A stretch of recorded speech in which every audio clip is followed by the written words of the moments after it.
We've had another productive week of practice. It's been nice now that we're getting ready to have our closed scrimmage to actually have a chance to do some game prep. So yesterday we had a spirited 12-minute in-game scrimmage where we had whistles blowing and we ran out of bounds plays, and it was fun to see our team compete, number one, and then number two, to compete with some poise. So last week's focus was execution and consistency.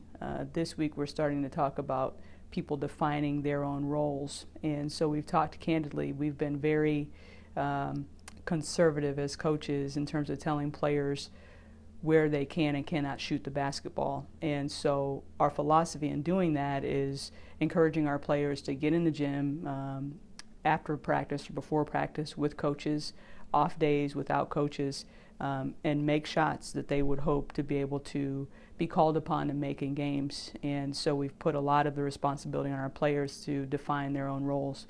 So this week, this Sunday, we actually have a closed scrimmage against Ashland, and they're a very storied Division II program. In fact, they won the Division II national championship, I think it was 2 years ago now.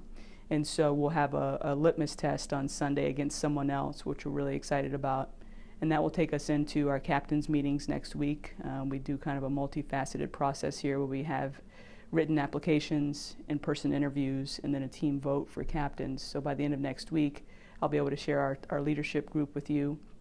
And then the following week, before we play our first exhibition game here on November 7th, we'll actually sit down with individual players for roles and goals meetings, where now they've defined their own roles on their own, and we have a conversation with their position coach and myself to really determine how that individual helps our team be successful.